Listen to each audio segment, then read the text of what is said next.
தமிழ் பேசும் உறவுகள் அனைவருக்கும் அன்பார்ந்த வணக்கம். மட்டக்களப்பு புன்னைச்சோலை வடபத்திர காளியம்மன் ஆலயம். அங்கே என்னென்னு பார்த்தோம்னு சொன்னால், கும்பாபிஷேகம் நடக்கப்போது அதற்கான எண்ணக்காப்பு 2 நாட்களாக நடைபெற்று கொண்டிருக்கி 6ஆம் மாதம் 6ஆம் தேதி மற்றும் 7ஆம் தேதி 2025 ஆகிய 2 தினங்களில் நடைபெற்று கொண்டிருக்கி அங்கே நாங்கள் போயிருந்தோம். உண்மையாக கண்களால் பார்க்க முடியாத அளவுக்கு மக்கள் கூட்டம் நிரம்பி வழிஞ்சிருக்கி. அவ்வளவு மக்கள், நீங்களும் பாருங்கள். இந்த காணொளியில் நாங்கள் முடிஞ்சளவு காட்டுறோம். இன்னும் நிறைய மக்கள் தொகை வந்து போயிட்டாங்க. நாங்கள் இறுதியாக போயிருந்தோம். முடிஞ்சளவு மக்கள் தொகையை உங்களுக்கு காட்டுறோம். இந்த காணொளியை முழுமையாக பாருங்கள். அதோட எங்களோட சேனலுக்கு புதுசாக வராங்க, எங்களோட சேனலில் வந்து சப்ஸ்கிரைப் பண்ணிக்கொள்ளுங்க.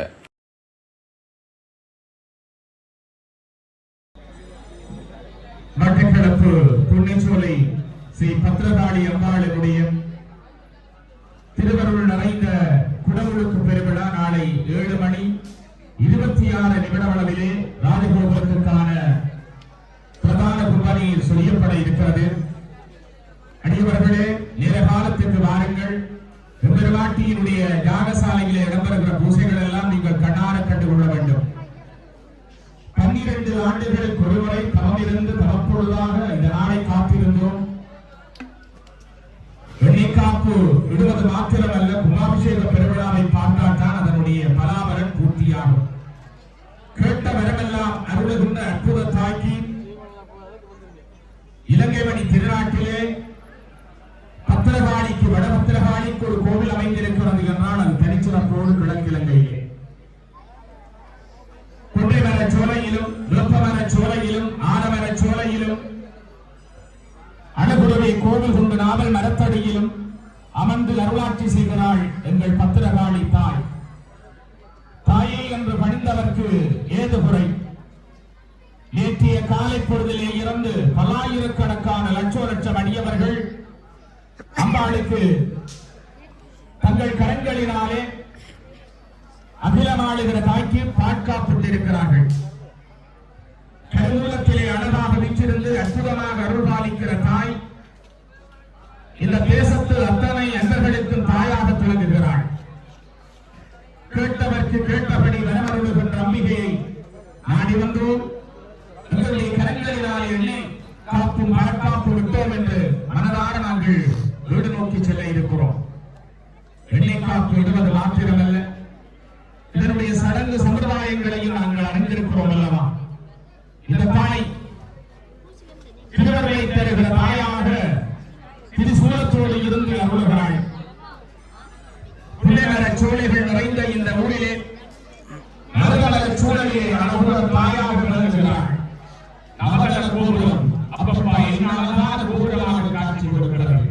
பாக்கியத்த கோபுரம் கட்டகத்தை கொண்ட தாயாக மண்ணுலகையாடுகின்ற மகராணியில் இருக்கிறாள். இப்பதியிலே பெண்களுக்கு மற்றொந்த பெருமானார் கொக்கட்டில் சோலையிலே விற்றிருந்து அருள் அரணா அங்கிருந்து அருள் அன்னையோ இங்கிருந்து அருள்கிறாள். எனவே அடியவர்களே, நம்பிக்கையோடு வாழ்க்கெல்லாம் தரணியில் காக்கின்ற தாயாக இந்த புன்னைச்சோலை பதியாள் அருள்கிறாள்.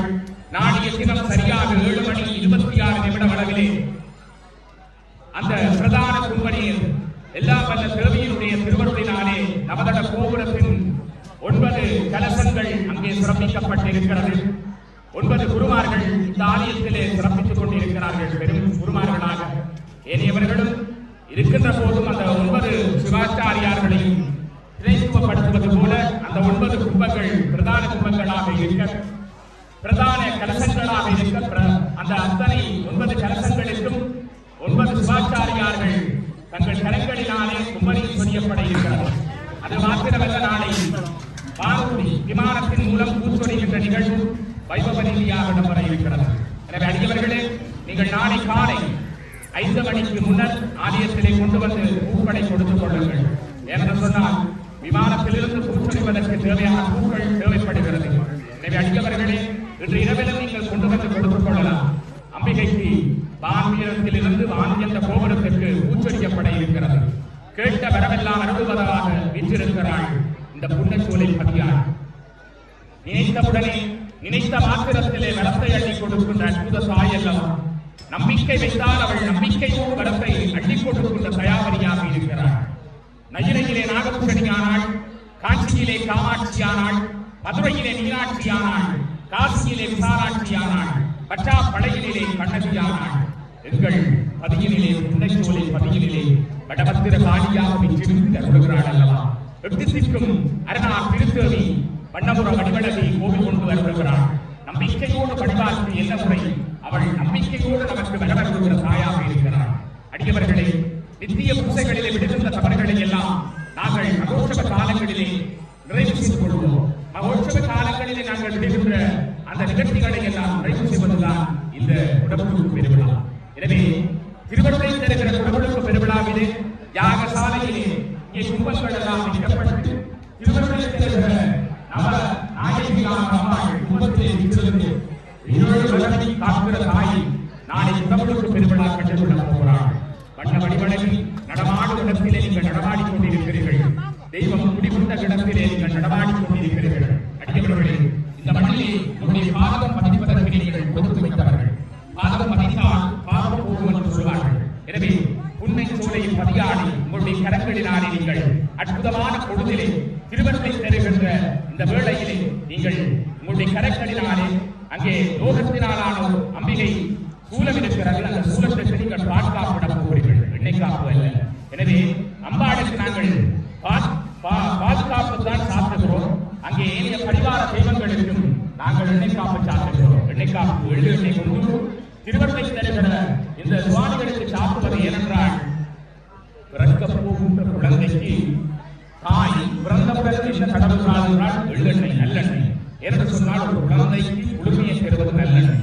அதே போலதான் தெய்வங்களுக்கு நல்லெண்ணெயை நாங்கள் வைக்கிறோம் என்றால் கருங்கல் அதனுடைய வெப்பத்தை கூடுதலாக சுரந்துவிடும். அதனாலே அதை கணிப்பதற்காக எல்லாம் வல்ல இறைவனை அதிலே நாளைக்கு உயிரோட்டம் உள்ள இறை சக்தியை நாங்கள் உயிர்ப்பிப்பதற்காக அதற்கு முன்னர் அந்த கருங்கல்லை பதப்படுத்திக் கொள்கிறோம்.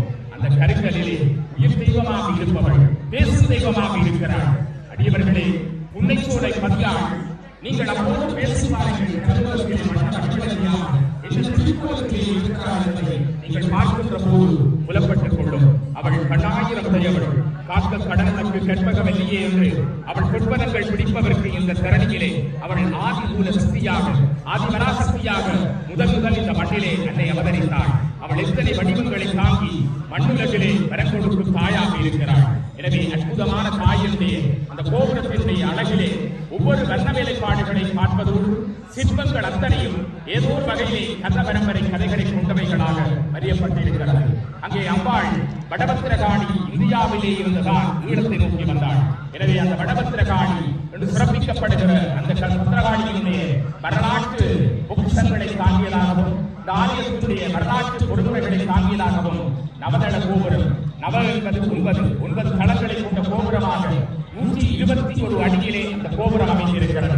எல்லாம் வல்ல அற்புதமாக இருக்கக்கூடிய அன்னை அகிலலோகம் ஆடுகிற தாயுடைய கோபுரம் அங்கே அழகுறவை காட்சி கொடுக்கிறது. அடியவர்களே, இந்த ஆலயத்திலே தீச்சடங்கு சிறப்பாக இடம்பெறும். எதிர்வருகின்ற 26ஆம் தேதி வைபவ ரீதியாக ஆரம்பமாக இருக்கிறது. அதே போல அதனை தொடர்ந்து அந்த தீ வைபவமும் அங்கே தீச்சடங்கு அங்கே சொல்லுவார்கள். தீ மிதிப்பு என்பது பூமி மிதிப்பு. அதே போல பெருமாட்டினுடைய திருக்கதவு திறத்தலோடு ஆரம்பமாகி திருக்கதவு மூடுதல் என்ற ஒரு வைபவ ரீதியான விழாவும் இந்த ஆலயத்தில் இல்லாத ஒரு தனித்துவத்தை இந்த புன்னைச்சோலை பதியால் கொண்டிருக்கிறார். எனவே திருவருளை பெறுகிற அம்பாளை நாங்கள் ஒரு வாரத்துக்கு கண்டு கொடுக்கிற மகாபாக்கியம் எங்களுக்கு எல்லோருக்கும் கிடைத்திருக்கிறது. நாங்கள் புண்ணியம் செய்தவர்கள் நாளை கருவிலே இருந்து ஒரு குழந்தை மண்ணிலே பிறப்பது போல அம்பாள் பிறக்கப் போகிறாள். இப்போது அம்பாள் கருவிலே இருக்கிறாள். நாளை காலை 7:26 தொடக்கம் 8:30 வரையில் உள்ள சுபவேளையிலே அம்பாள் இந்த பூமி பந்திலே இந்த புன்னைச்சோலையிலே பிறக்கப் போகிறாள். அவள் நமக்கு வரவருவதற்காக இப்போது அவள் கருவிலே இருக்கிறாள். எனவே அந்த கருவிலே இருக்கிற தாயை கண்ணெதிரே பார்க்க போகிறோம் நாளை. எனவே அவளுக்கு உயிரூட்டம் உள்ள தாயாக எத்தனையோ வேதங்களை சொல்லி எத்தனையோ மந்திரங்களை சொல்லி நாளை தினம் ஈர்ப்பு கொடுக்க போகிறார்கள். எனவே நாங்கள் அற்புதமாக இருக்கக்கூடிய தாயினுடைய குடமுழுக்கை பார்க்க எங்களுக்கு விருப்பம் அல்லவா? அடியவர்களே, குண்டுமலை நடுவிலும் குருதி போய்ந்த நிலையிலும் எங்களுடைய பிள்ளைகளை இந்த மண்ணிலே கொடுத்துவிட்டு அம்மா பத்திரகாளியே எங்கே துணைத்தோம் என்று தெரியாமல் திண்டாடி கிணறு இருந்த வேளை இந்த அம்மாள் இந்த குழந்தைகளை விட்டு தந்தவள். எனவே இத்தனை உயிர்களை காவுகின்ற போதும் அவள் காத்தக்கூடியவள் எங்கள் தாய் அல்லவா? அடியவர்களே, நாங்கள் இன்றைக்கு உயிர் பிச்சை கொடுத்தவள் அம்பாள். எனவே நாங்கள் அதை மறந்துவிடக் கூடாது. அவள் கேட்டதற்கு கேட்ட வரத்தை அள்ளி கொடுக்கின்ற தாயாக இருக்கிறார். அங்கே மாமாங்க பிள்ளையார் இருக்கிறார், கொக்கட்டி சூழலை நாயகன் எழுந்தருளில் இருக்கிறார். இதே போல இந்த பதியிலே அம்பாள் பரிபூரணமான பேரருளை பெறுகிற தாயாக இந்த மற்ற நகருக்கு இளவரசியாக இருக்கிறார்.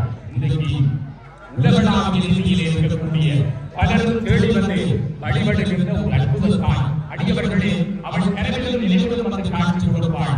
அப்படியான தாய். இந்த தாயை வழிபட்டவர்கள் எல்லாம் இன்றைக்கு செல்வ செழிப்போடு வாழ்கிறார்கள்.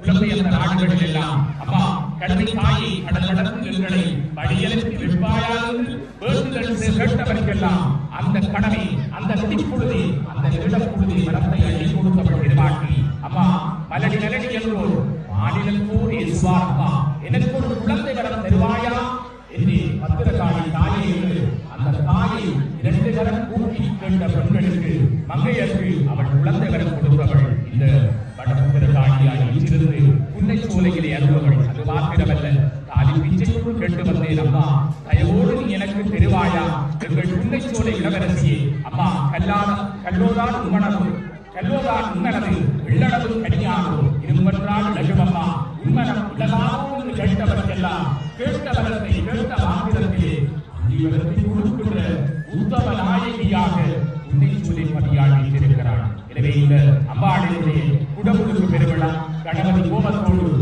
அம்பாளுடைய திருவருளோடு ஆரம்பமாகி பெருமாட்டியினுடைய உருவாக்க கிரியைகள் எல்லாம் எத்தனையோ வேதங்கள், 3 வேதங்கள், இருக்கு வேதம், யசுர் வேதம், சாம வேதம், அதர்வன வேதம் என்று சொல்லப்படுகிற 4 வேதங்களும் சிறப்பாக முறையே ஓதி அம்பாளுக்கு வேதங்கள் ஓதி, தமிழ் வேதம் ஓதி, அதே போல ஜடவேதங்கள் ஓதி பெருமாட்டிக்கு சிறப்பான கைகரியங்களை எல்லாம் சிறப்பித்திருக்கிறார்கள். ஆலயத்துடைய இருதம் பொருட்கள் தொடங்கி ஏரிய மற்றும் இந்த இடத்திலே பல ஆலயங்களிலே இருந்தும் பிரதம குருக்கள் வந்திருக்கிறார்கள். அவர்கள் இணைந்து ஆலயத்துடைய கும்பாபிஷேக பிரதம குருக்கள் இணைந்து சிறப்பான இந்த கைங்கரியங்களை நிறைவேற்றிக் கொண்டிருக்கிறார்கள். அதிகவர்களே, தேசத்திலிருந்து வந்தாலும் நீங்கள் இந்த குடமுழுக்கு பெருவிழாவை கண்டு செல்லுங்கள். நாளை காலை 7:26 நிமிடம் அளவிலே முதல் கும்பலி சொல்லப்பட இருக்கிறது ஆலயத்தினுடைய நவதளத்துக்கு. அடிவர்கள் அதைத் தொடர்ந்து மணிக்கூட்டு போவதற்கான கும்பலி செய்யப்படும். கணபதிக்கான கும்பலி செய்யப்படும். இப்படியே பரிவார பிரிவுகளுக்கான கும்பலியும் செய்யப்பட இருக்கிறது. 8:30 மணிக்கு முன்னம் இத்தகைய இடம்பெற்று அற்புதமான தாயினுடைய திருக்கதவு திறக்கின்ற வைபவம். அடிவர்களே, அங்கே நாயன்மார் பாடிய சதுரம் அந்த காட்டிலே இருந்து திருக்கதவு திறந்த விழாவும் உங்களுக்கு தெரியும். அதே போல நந்தியம் பெருமானுடைய திருவள்ளுவனாலே பசுமாதா கோமாதா என்று சொல்லப்படுகிற பசு முதலிலே உள்ளே சென்று அதற்குரிய சிறப்பை கொடுக்க எல்லாம் வல்ல அம்பிகையுடைய திருவள்ளுவனாலே அடுத்தடுத்த கையெழுத்துகள் எல்லாம் சிறப்பாக இடம்பெற இருக்கிறது. அம்பிகையினுடைய மெய்யடியார்களாகிய நீங்கள் நாளைய தினம் அந்த வாயு கோபுரத்தினுடைய கதவு திறந்து பெருமாட்டியினுடைய பேரருளினாலே நாங்கள் கண்கொள்ளா காட்சியை கண்டுகொள்ள போகிறோம். அங்கே நாளைய தினம் அம்பாளை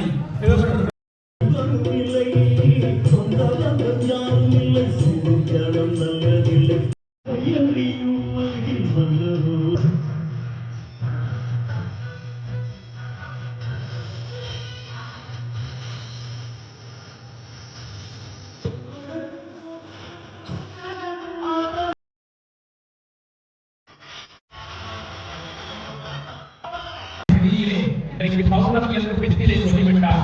ஆனால் அது பிழையில் கூறி பரபோது மன்னன் அவரை ஊஞ்சலிலே கட்டி அக்னியை கீழே வளர்த்து விடுகிறான். என்ன செய்வது என்று தெரியாமல் அபிராமிப்பட்ட திகைத்திருக்கிற போது இடதுகாலை தோளை வானிலே கடத்தியிருந்து அன்று பூரண சந்திரனை வானிலே தெரிய வைத்தவள் அம்பிகை. அது மாத்திரமல்ல, அகர முதல எழுத்தெல்லாம் அறிய வைத்தவள் அம்பிகை அல்லவா? உலகளந்த தேவி அவள் தாயாக நிற்கிறாள். தாய்க்கு தாயாக என்று நமக்கு வரம் தருகிறார். அம்மா என்று யாரொருவர் அடைக்கலம் புகுந்தாலும் அவள் கொடுத்த தாயாக இருக்கிறாள். அடியவர்களே, இந்த உலகத்திலே மானிடராக பிறந்திருக்கிறோம். மானிடராக பிறந்தால் துன்பம் இல்லாதவர்கள் இந்த உலகத்திலே இல்லை.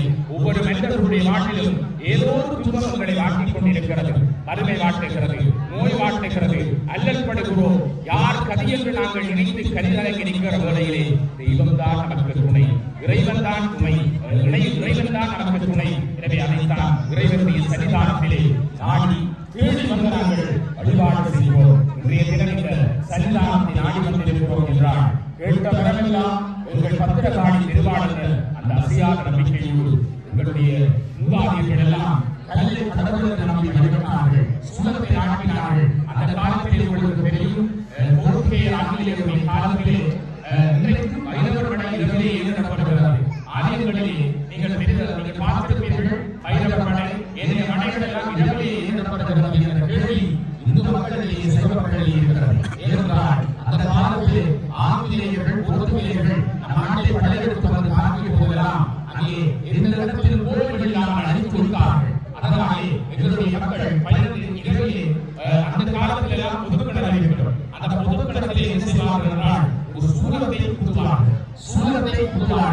அந்த சூலத்தை அந்த இடத்திலே மண்ணிலே குத்தி விட்டு கடலிலே இறைவனுக்கு பூந்தடலியை வைத்து படைத்து விட்டு உடனடியாக அந்த சூலத்தை சிலுவையாக பேரில் அறிந்து வைப்பார்கள். உடனே அந்த பூவை தண்ணியை கிடத்துக்குள்ளே போட்டுவிடுவார்கள். ஏனென்றால் காலையில் இரவிலே பரங்கியை பார்த்தால் ஆங்கிலேயன் பார்த்தால் உணர்வுவான் என்ற பயத்திலே அந்த சூலத்தை வைத்து வழிபட்டமையினாலேதான் இந்த காலத்தில் நாங்கள் வைரவடையெல்லாம் இரவிலே செய்கிறோம். வைரவருக்குரிய பூஜைகள் ஏனைய கிராமத்திலே வழிபாடுகளை எல்லாம் இரவிலே செய்வதற்குரிய காரணம் அந்த காலத்திலே ஆங்கிலேய பரங்கியருக்கு பயந்து நாங்கள் செய்த காரணத்தினாலேதான் இன்றைக்கு வெளிச்சமாக இன்றைக்கு லண்டன், கனடா, ஜெர்மனி, ஆஸ்திரேலியா, அமெரிக்காவிலே கூட இன்றைக்கு எங்களுடைய இந்து ஆலயங்கள் கடமைத்துக் கொண்டிருக்கிறது. இன்றைக்கு மேலத்தியவர்கள் எங்களுடைய பண்பாடுகளை பிரதிபலித்துக் கொண்டிருக்கிறார்கள். எனவே நாங்கள் மேலத்தையே உலகத்திற்கு சென்று கொண்டிருக்கிறோம். பாருங்கள், இன்றைக்கு நான் உங்களை யாரையும் குறை கூறவில்லை. ஆனால் நாங்கள் ஒரு ஆலயத்திற்கு எண்ணிக்காப்பு சார்ந்த வந்திருக்கிறோம் என்ற மனநிலையோடு வந்திருக்கிறோம். ஆனால் பெரும்பாலானவர்கள் மேலத்தை ஆணைகளோடு ஒரு சைவ பண்பாட்டு கூடவல்லாமல் நாங்கள் கருவூலம் வரையில் செல்லக்கூடும் என்ற எண்ணங்களுக்கு உண்மையிலே அது ஒரு கவலை. நான் காலையிலே இருந்து பார்க்கிறேன், பலர் மேலத்தைய ஜீன்ஸ் உண்மையிலே அது மனவர்த்தத்துக்குரிய விடயம். இதை நான் இந்த இடத்திலே சொல்ல வேண்டிய பதிவு செய்ய வேண்டிய ஒரு கடப்பாடு இருப்பதனாலே பதிவு செய்கிறேன். என்ன சொன்னால், நீங்கள் எங்கே போகிறீர்கள்? கருவூலத்துக்குள்ளே போகிறோம். ஒரு நாள் தான் நாங்கள் போவோம், 12 ஆண்டுகளுக்கு போகிறோம். அதுக்கு நாங்கள் ஜீன்ஸோட போகிறது என்பதை எங்களுடைய மனசாட்சி ஒரு முறைகளை ஊட்டிக்கொள்ளும். நீங்களே சிந்தித்து பாருங்கள். எங்களுடைய கலைவந்த பூமி, பண்பாடு மிகுந்த மண். நாங்கள் இந்த மீன்பாடு தேனாடு மற்ற நகரிலே எங்களுடைய விபுலானந்த பிறந்த மண்ணிலே, அடிகளார் பிறந்த மண்ணிலே, அதை விட இத்தனை ஞானிகள் உருவான மண். இன்றைக்கும் இந்த மண்ணுக்கு ஒரு பெருமை இருக்கிறது. அதே போல இந்த ஆலயத்திலே தீர்த்தடங்கு இடம்பெறுகிற போது ஒரு கடப்பாடு இருக்கிறது. யாரும் மஞ்சள் காவியோடு அல்லாத விட்டால் வேறு காட்சட்டையோடு தீர்ச்சோடு இந்த அக்கினிக்குள் அந்த தீவிற்குள் இறங்க முடியாது. வெள்ளை வெட்டி அதனோடு பெண்களாக இருந்தால் மஞ்சள் சேலை, அல்லாத விட்டால் வெள்ளை ஆடை அணிந்துதான் புனிதமாக இந்த தீர்த்த புனிதமாக இந்த அக்கினிக்குள்ளே தீயில் இருக்கின்ற வைபவத்திலே கலந்து கொள்ள முடியும் என்பது ஆலயத்தினுடைய கடப்பாடாக அந்த சொட்டு வழங்கி இருக்கிறது. அந்த பாரம்பரியத்தை இன்றைக்கு ஒரு சடங்காக சம்பிரதாய குருவாக இந்த ஆலயத்திற்காக நிர்வகித்திருக்கிறது என்றால் நாங்கள் இன்றைக்கு இணைக்காப்பு சார்ந்தவர்கள் மூலஸ்தானங்களை போடுவோம் என்றால், ஜீன்ஸோடு போடுவோம் என்றால், உண்மையிலே நாங்கள் ஒவ்வொருவரும் சிந்தித்து பாருங்கள். இதுவரைக்கும் காலத்திலாக இந்த ஆலயமாக இருந்தாலும் நீங்கள் ஜீன்ஸோடு ஆலயம் மூலஸ்தானங்களை செல்லார்கள். நாங்கள் ஒரு சைவ மக்கள் என்று சொல்வதற்கு கூட வெட்கப்பட வேண்டியதில்லை. இன்றைக்கு பாருங்கள், மேலத்தியவர்கள் இன்றைக்கு நீங்கள் பூனான் தெரியும், உங்களுக்கு தெரியும், சுவிஸ் நாட்டிலே ஒரு ஆராய்ச்சி மையம் இருக்கிறது. வெள்ளைக்காரர்கள் ஆராய்ச்சி செய்கிற இடம் இருக்கிறது. அந்த இடத்திலே ஆராய்ச்சி மையத்திலே சிறிய ராஜபெருமானுடைய வடிவத்தை பெரிய ஒரு வடிவத்தை வைத்து அதிலே இருந்து ஒருவருமான ஆராய்ச்சி நிலையத்தை வைத்திருக்கிறார்கள். அதே போல ஆஸ்திரேலியாவிலே இந்து ஆலயத்தினுடைய பெருமைப்பாக ஒரு ஆலயத்தை கட்டியிருக்கிறார்கள். அதை விட எங்களுடைய அயல்நாடாக இருக்கக்கூடிய இந்தியாவிலே பிறப்பிலே ஒரு முஸ்லிமாக இருந்த அப்துல்லாம், நீங்கள் அக்கினிச்சிறகுகள் புத்தகத்தை படித்திருக்கிறீர்கள். அக்கினிச்சிறகுகளிலே அப்துல்லாம் அழகாக எழுதியிருக்கிறார். எப்படி எழுதியிருக்கிறார்கள்? அக்கினிச்சிறகுகளிலே அப்துல்லாம் தன்னுடைய ஒவ்வொரு செய்மதிக்கும் கடவுள் துணிக்கை திருசூலனோட பெயரை வைத்து தில்லை நடராஜ பெருமானுடைய திருப்பதி வடிவத்தை வைத்துதான் அப்துல்லாம் ஒவ்வொரு முன்களத்திற்கு தன்னுடைய முன்களத்தை எழுதியிருக்கிறார். எனவே அவர் பிறப்பிலே ஒரு முஸ்லிமாக இருந்தாலும் சிதம்பரத்திலே வளர்ந்தமையினாலே அந்த பண்பாட்டிலே அன்றைக்கு அக்கினிச்சிறகுகள் புத்தகம் படித்தவர்களுக்கு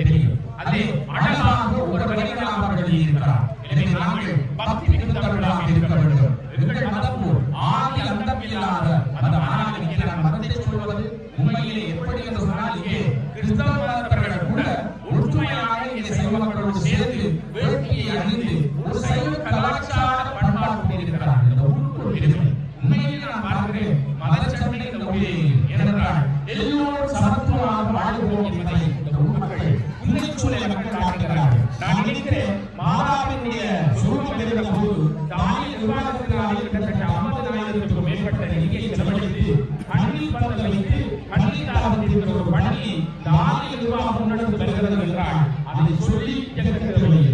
என்று சொன்னால் மதம் எல்லாம் நல்ல வழியை தான் காட்டுகிறது. எந்த மதத்திலும் ஒரு உச்சியை தான் போய் அடைய போகிறோம், பல வழியை தான் அடைய போகிறோம். ஆனால் போய் அடைகிறது ஒரு உச்சியை தான் அடைய போகிறோம். நல்ல வழியை தான் எல்லா மதமும் உங்களுக்கு பின்பற்றுகிறது என்பதற்கு உண்மையை சொல்லி கிராம மக்கள் எடுத்துக்காட்டாக இருக்கிறார்கள். எனவே அப்படியான ஒரு கிராமத்தில் இருந்து கொண்டு அப்படியான ஒரு ஊரில் இருந்து கொண்டு ஊரல்ல, இது தெய்வீகம் நடமாடுகிற இடம். ஐயவர்களே, உன்னை சொல்லி பணியாளர்களுடைய அர்த்தம் எனக்கு உலகளாவிய ரீதியிலே உலகம் பறந்து வாழ்கின்ற நேரத்திலே இன்னைக்கு உலகத்திலே இருக்கக்கூடிய அத்தனை உலகங்களிலும் இந்த செய்தி பிரசரிக்கப்பட்டிருக்கிறது என்றால், உலகத்திலிருக்கிறது என்றால், உன்னை சொல்லையாளர்களுடைய அற்புதத்தை மற்ற நகரிலே இருக்கிற அத்தனை உலகங்களிலும் சாதாரணமான மீதாவில் உயர்த்தப்படவில்லை.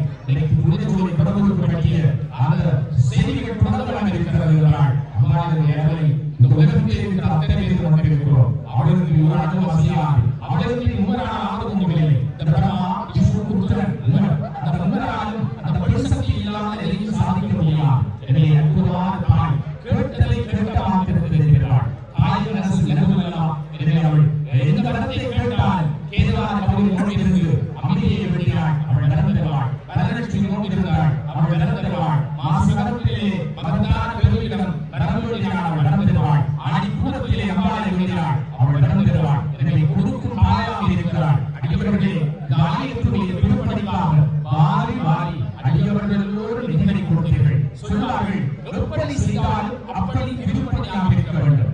அடியவர்களே, பணம் எல்லோரிடம் இருக்கிறது. பணம் இல்லாதவர்கள் இந்த உலகத்திலே யாரும் இல்லை. அந்த பணத்தை கொடுக்கக்கூடிய மனம் இருக்க வேண்டும். அந்த மனம் இங்கே இருக்கிறது என்றால் அந்த மனத்திலே தான் கடவுள் இருக்கிறார்.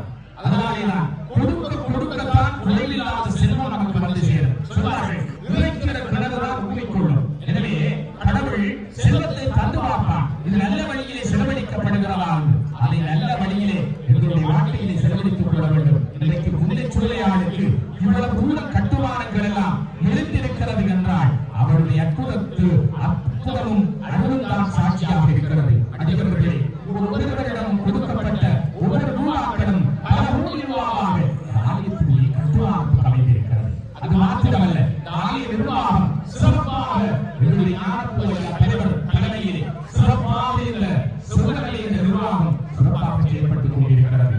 இங்கே எங்களுடைய தாயவள் நம்மை எல்லாம் கைவிட்டு உருவாடு ஒன்று நீங்கள் எல்லாரும் சிந்திக்கிறார்கள். அவள் கேட்ட வரத்தில் அடக்கி திருமணத்தை தெரிகிற தாய் சொன்னது போல, அந்த அருஞானத்திலே சொன்னது போல, எங்களிடம் என்னை வந்து யாராடி கலக்கிறார்களோ அவர்களுக்கு இல்லை என்று சொல்லாத அந்த போது அழிவன் கொடுப்பேன் என்றாள் பத்திரகாளி. எனவே அப்படியான தாய்க்கு பக்குவமான வெளியை கொண்டு போங்கள். ஏனோ ஆனவர்கள் கையிலே வைத்திருக்க கூடாது, பிறரோடு கலைக்க கூடாது. ஏனென்று சொன்னால் இன்னொரு தீவிரத்தை கொண்டு போகிற ஒரு காரியம். நாங்கள் தாயர்கள் நீங்கள் எல்லோரும் நாங்கள் அர்ச்சனை தட்ட வாங்கினால் அதை இடுப்பில் வச்சு ஆடி கையில வச்சு நேசில வச்சு மடியில வச்சு சுவாமிக்கு வைப்போம். ஆனால் கதிர்காமத்திலே பாருங்கள், அர்ச்சனை தட்டை வாங்கினால் எங்களுடைய தலையிலே வைத்து காவி கொண்டு போவார்கள். இவ்வளவு ஒரு பக்குவம். ஏனென்றால் எங்களுடைய உடம்பிலே விடக்கூடாது. எங்களுடைய உடம்பிலே இறைவனுக்கு கொண்டு போகிற எந்த பொருளும் விடக்கூடாது. ஏனென்று சொன்னால் அது சுத்தமாக போக வேண்டும், தூய்மையாக போக வேண்டும். நாங்கள் எல்லாம் விக்கிரகத்திற்கிட்டே போய் இந்த கையெழுத்தை செய்ய போகிறோம். இன்றைக்கெல்லாம் இந்த மாநில யுகத்திலே எல்லோரும் கவலைப்படுகிறோமே, கடவுளை கும்பிடத்தானே என்னுடைய வாழ்க்கையிலே சோதனை. அடியவர்களே, இதற்கு ஒரு உதாரணத்தை சொல்லலாம் என்று நினைக்கிறேன். அல்லது இந்த கருங்கலத்தில் கருங்கலிலானே அமைந்திருக்கிறார். இந்த கருங்கல் 2 வகையிலே பயன்படுத்தப்படுகிறது. அடியவர்களே, அந்த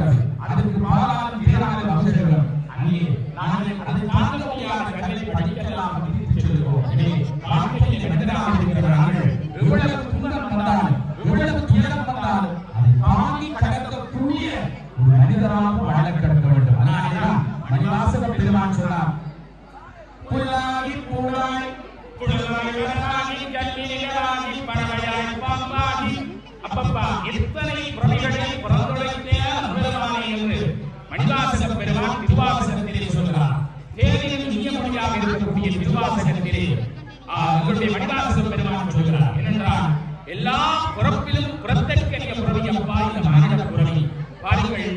அதிலும் மானிட புறவியிலே பகுத்தறிவை இறைவன் தந்திருக்கிறார்.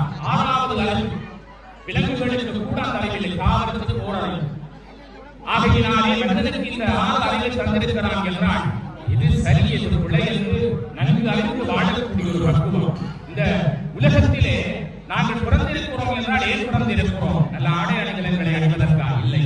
நாங்கள் இல்லத்துக்கு பிறந்திருக்கிறோம் என்றால் பிறந்தது ஏனென்று நாங்கள் சிந்திக்க தொடங்கினால் ஜன்ம விதியை போக்கிக் கொள்ளும். நாங்கள் என்ன செய்கிறோம் என்றால் ஆடம்பர வாழ்க்கை. இன்றைக்கு 50 வயது வரை இருப்பதே ஒரு கேள்வி.